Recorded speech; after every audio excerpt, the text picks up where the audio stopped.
Are we ready to start, everyone? Yes, Your Honor. Okay. Defense counsel? We are, Judge. Okay. Bring in. All rise for the jury. Mr. Burns, do you have both of them?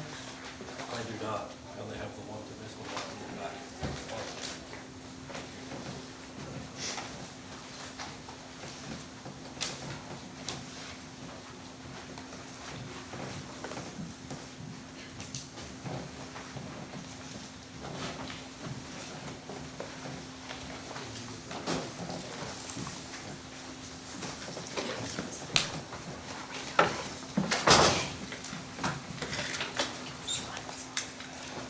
I hope everyone had a nice lunch. Welcome back. Please have a seat, everyone.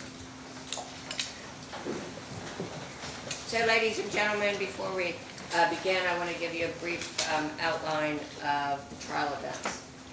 As discussed in jury orientation, you, as the jury, are the judges of the facts of this case, and I am the judge of the law in this case. These are mandatory roles. It's not my job to determine the facts. Likewise, it's not your job to decide the law. If you don't like the law, it's not your job to ignore it. You can only apply it. Not to follow the laws given to you is a breach of your duty. It violates the very system in which we are participating. Neither I nor the attorneys can suggest you go outside the bounds of your duties. The case will proceed in the following order. The trial will begin with the Commonwealth making an opening statement outlining their case. Then the defendant may make an opening statement outlining their case, or they can reserve opening statements until the Commonwealth has concluded its case. The important thing for each of you to remember as jurors is that opening statements are not evidence, and you cannot consider them as such, but merely to aid you in understanding the significance of events when they are introduced. At the conclusion of the Commonwealth's evidence, the defendant may make an opening statement if they reserve, and the defendant has the right to introduce evidence. However, the defendant need not do so. Rebuttal evidence may then be introduced by the Commonwealth and the defendant. The court will then instruct you on the law of the case. At the conclusions of the instructions, the attorneys will make their closing arguments to you. After closing arguments, you will retire to the jury room to deliberate. If you return a verdict of guilt, there will be a second phase wherein you determine punishment.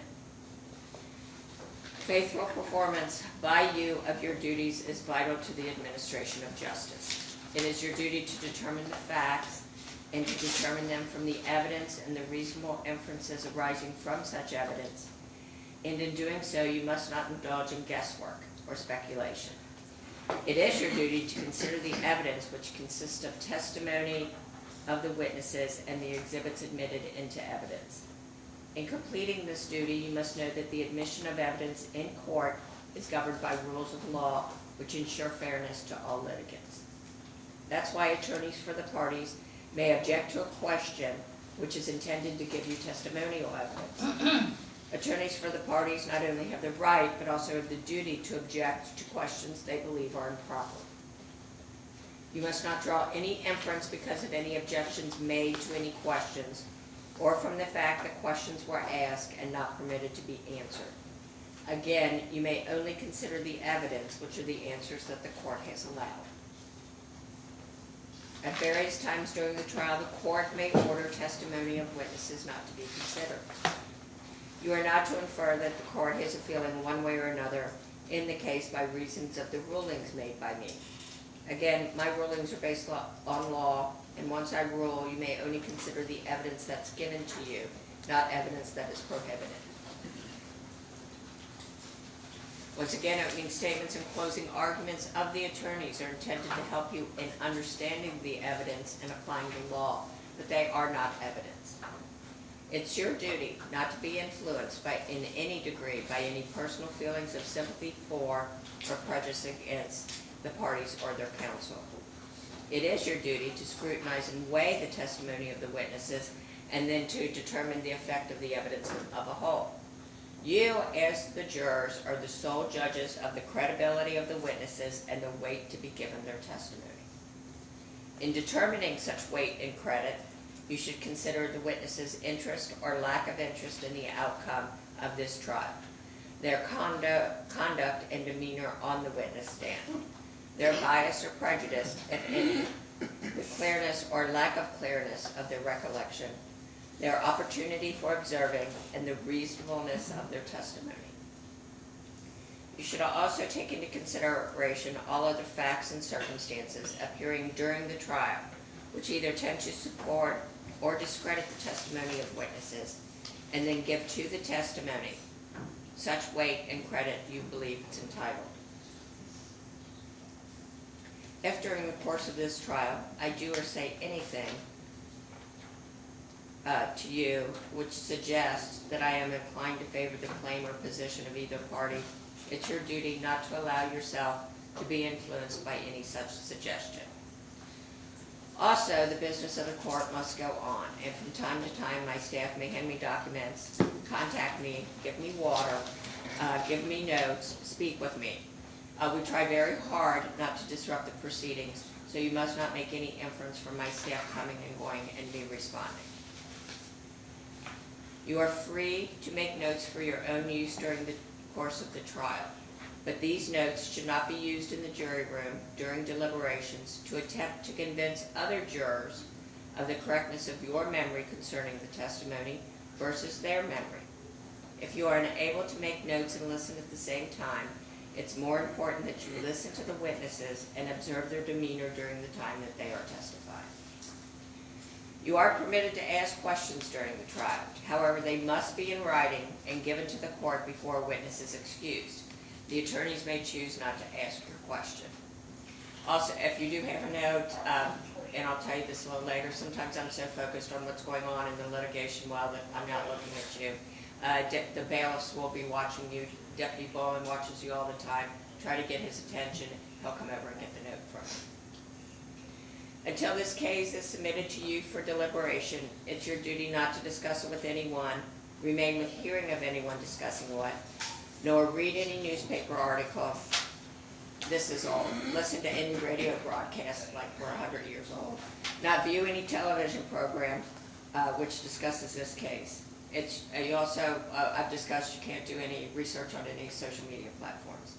It's your duty to keep an open mind, and you must not decide any issue in this case until the case is submitted to you for your deliberations under instructions of the court. After this case has been submitted to you, it's your duty to discuss this case only in the jury room and only when all members of the jury are present. You are not permitted to make an independent viewing of the scene or conduct any independent investigation of this case outside the court. The court will try to take a 15-minute recess every hour and a half or so that you can stretch in order to stay attentive and be comfortable. However, again, once I'm so focused on what's going on in the litigation, well, I forget to take a timely break.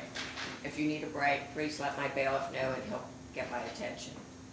However, whenever there's lengthy bench conferences, you can stand if you'd like to. And you'll notice, sitting is the new smoking. Sometimes I get up and just stand back there. I'm still listening, but I just can't sit for hours anymore. The court will be in session from 8:30 or 9 each morning until 4:30 or 5 each evening, depending on your preference in the presentation of proof. I ask your preference toward the end of the day. The first day we will adjourn no later than 5 o'clock, so any family issues can be taken care of. However, the court some days will go shorter or longer depending on the flow of evidence. If we just have a little more testimony to get in, we'll try to get that witness on so we don't have to bring them back the next day. However, I will always try to ensure that your time is respected. You all have been in the jury room. You understand there's restrooms in there for your convenience. This is a non-smoking building. If you try to smoke, we'll try to accommodate you, but everything on the 6th floor in the entire building is non-smoking. If you do smoke, there's a smoking room in the lounge on the 2nd floor. And by smoking, I mean all of those products. No vaping, no e-cigarettes, no chewing tobacco, any of those products are forbidden.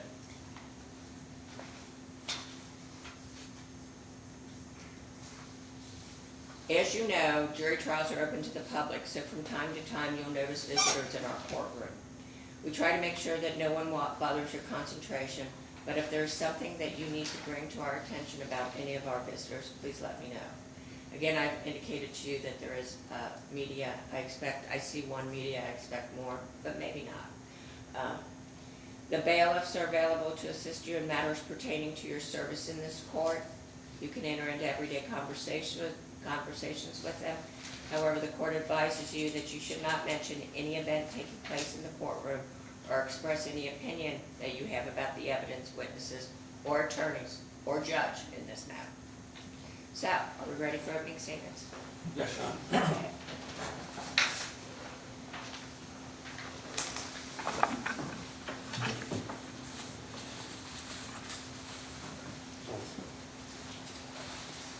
Someone lost their life because of something that is super simple.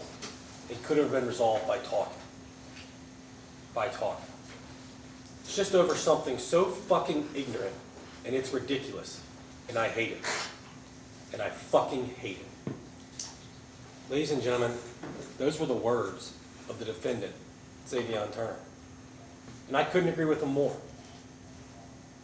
Seth Burns lost his life over something fucking ignorant, and I hate it. The problem is, and why we're here, is the defendant's actions leading up to that statement don't match that sentiment.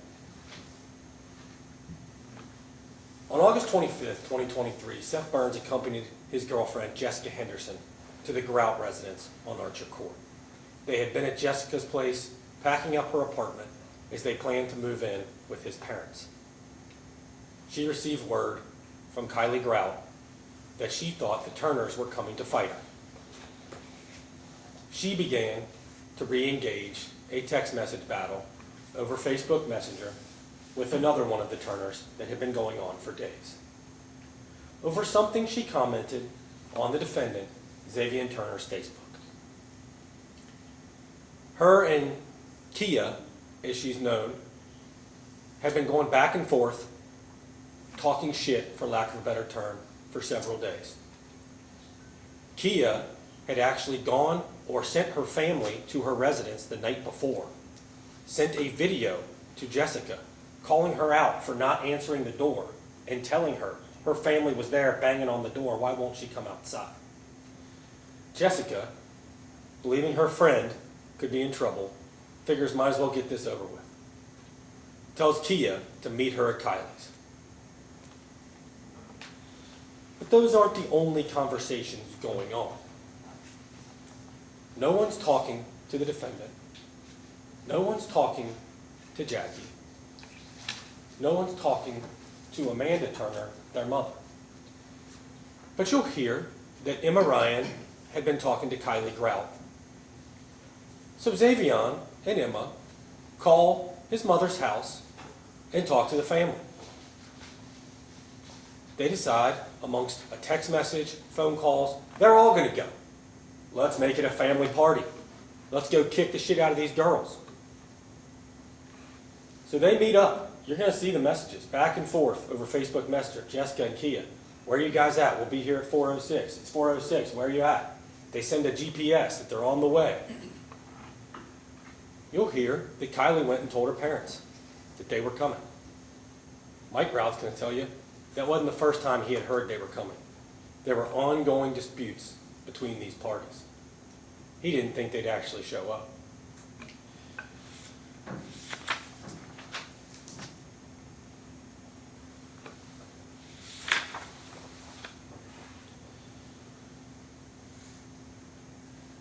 Amanda Turner, her 17-year-old son, Jackie Turner, her daughter, LaCara Hughes, LaCara's boyfriend, John, leave their house in Covington and go pick up Kia Turner from her place. They then set out to the Grout residence. Meanwhile, Xavion and Emma's infant, toddler, 7 to 8 months old, leave Emma's house to head to this fight. Yes, they brought an 8-month-old. When they get to the top of the street, John stays with the cars to watch the 8-month-old. The other 6 head down the street.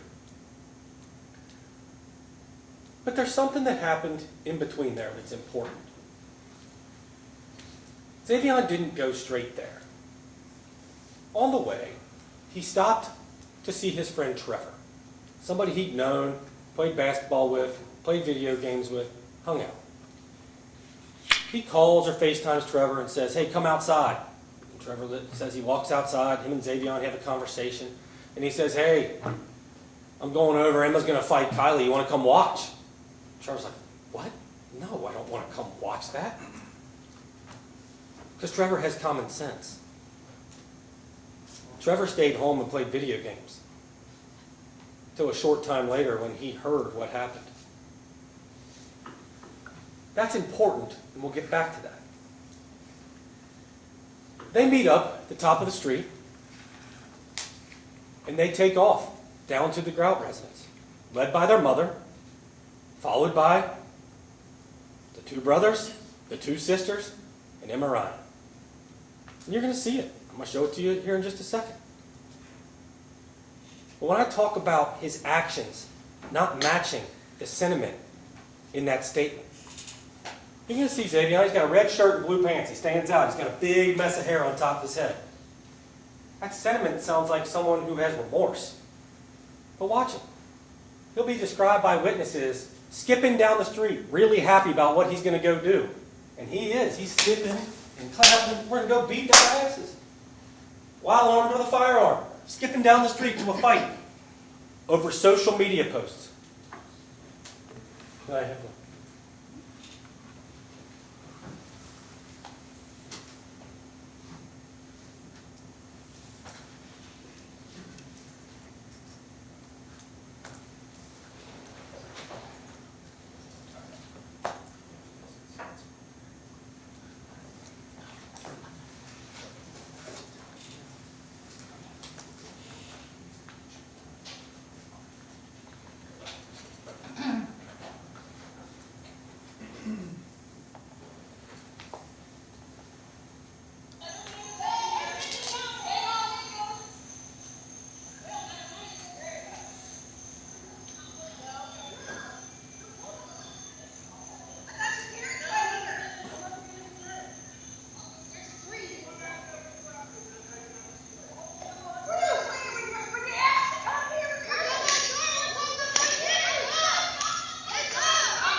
They approached.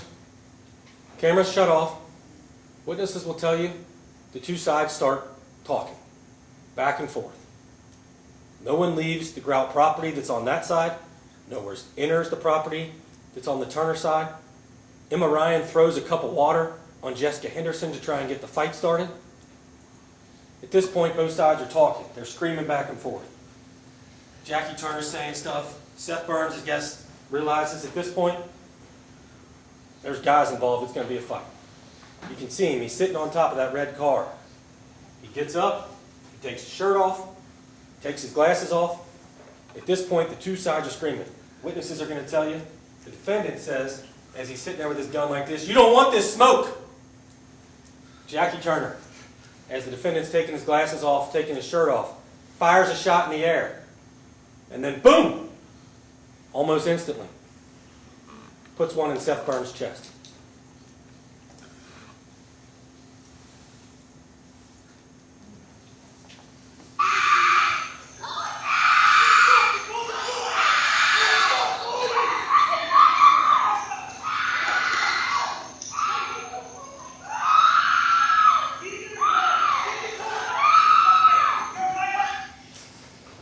You can hear Michael Grout Sr. yelling, "Put him in a car. Get him to the firehouse up by the gas station." They threw him in the car. Jessica driving. Kylie Grout gets in the back seat. As he's bleeding, they get him up to the firehouse. Firehouse starts working for him. They call air care. Ladies and gentlemen, he didn't make it. He succumbed to his injuries at the hospital from a gunshot wound from the one shot fired by Jackie Turner. You're going to hear that when they come down that street, that Michael Grout was in the doorway. He'll admit it. He says, "When I heard them outside, I came to the door. I had gone back to get my rifle because we knew they had guns, and I came up and I had my rifle in my hand like this in that doorway."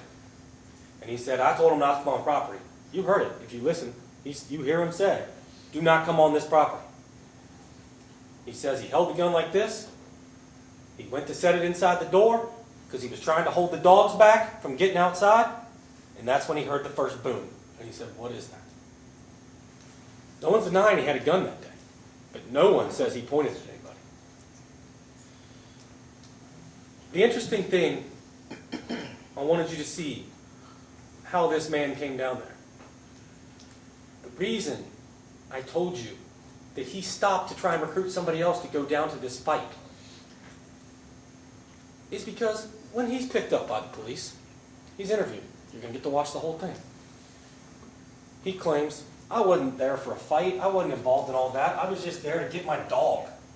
Well, we know that's a lie. Because he went to recruit somebody to go to the fight. And he's certainly looking pretty excited about the fight in that video. Then he claims he didn't have a gun. They say, well, we got a video of you running away with a gun, and people told us you had a gun. Okay, I have a gun. I had a gun with me. I always carry my gun. Okay, so you lied about that.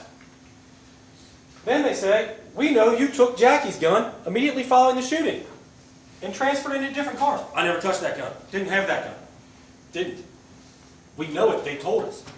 Okay, you're right. I took the gun. I put it in Gage's truck. Ladies and gentlemen, when it comes down to it, we have what they want you to see, what he wants you to believe after the fact, and what was actually going on. And what you're going to see is that this man was at the heart of it all. His ex-girlfriend, his Facebook post, he's the one going skipping down the street. He's the one taking the guns after the fact. You're also going to hear he told his sister to delete the text history because they were going to use it to get her in trouble. He's the one telling people to destroy evidence. And you're also going to see a video where, in the months leading up to this, he took his 17-year-old brother out shooting handguns in the countryside. Just boom, boom, boom, boom, boom, boom.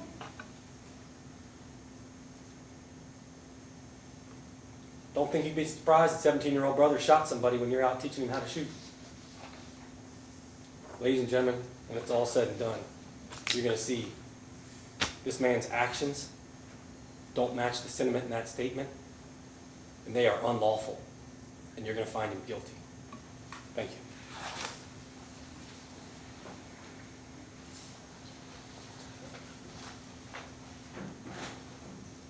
May it please the court, Your Honor.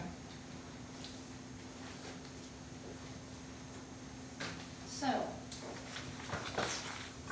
I think that you're going to see a different story, a little different. The interpretation of some of these actions, some of the conduct, some of the words aren't as the government represents. But before I do that, there are so many people involved, it's hard to track. So what I want to do is explain kind of the backdrop. We have 4 groups of people. We have the police who investigated. They didn't see anything, but they investigated, talked to potential witnesses, arrested Xavion, arrested his brother. So they did their investigation. That's one group. And several, they couldn't possibly all testify. There are so many. But several of them will testify to what they did. The other group will be various witnesses who live around Archer, probably Trevor, whose house he stopped at. They'll come in, and they have what I would call periphery information. They're kind of the outside. There are 2 main groups that you want to focus on here. The Turner family and the Grout group. Now, why do I say Grout group? Because there are people with the Grouts that aren't family. And while the government wants to say that this came together because Jessica just wanted to protect her BFF. No. Jessica is a taunter. She's a stir it up. And Kia must like to fight. So they take a situation where something was posted. He posts from his heart, and Jessica mocks it. And then Kia, the big sister, is going to take up for him. She's gonna fight the girl. Okay, let's put those groups on the board so just you can see a visual. Rick, can you help me? I don't know if I'll knock it over. Okay. Ooh, yes. Just somewhere, it's so large, I'm sure they'll be able to see my writing. Okay. So I probably won't even need glasses. So let's do Turner. This is going to be Turner family. And we have Kia. Her name is Kiavier, and I'm probably not saying it perfectly, so I'm going to call her Kia because that's what everyone calls her. And I believe she spells it like that, like Ki, not like the car, K-I-A. Then we have Xavion, and just to make it simple, he's called Zay, X-X-A. And then we have, I gotta look here, Jackie, I think that's, I'm sorry. I don't want to put them in the wrong order, so let me, is that here, Jackie? Okay. Lakira, and I am going to call her Lakira, and I write so bad, I know. And Jackie. Jackie's a guy. So we have a girl, and two guys. These are the children of Amanda. You just saw the video. Amanda is leading the way. Is that insane? Yes. Mom is leading the girls. Lakira's not going to fight. The only person is Kia. She's going to fight. Going to fight Jessica. So, let's talk for, oh, I didn't finish here. So let's do now the Grout group. Oh, and over here, sorry, left out Emma. Emma was going to fight. Was the new girlfriend of Zay. Now, on the Grout group,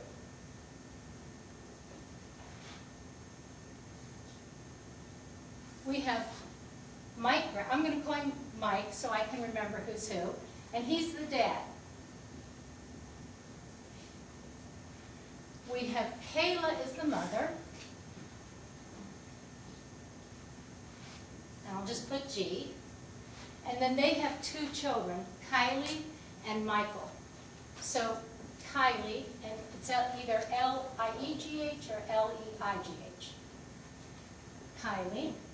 And then we have Michael Jr. And I'm going to call him Michael when I reference, just so I remember I'm talking about the son. And I'm going to put here son. Now, along with this group, we have Jessica. She's not a Grout.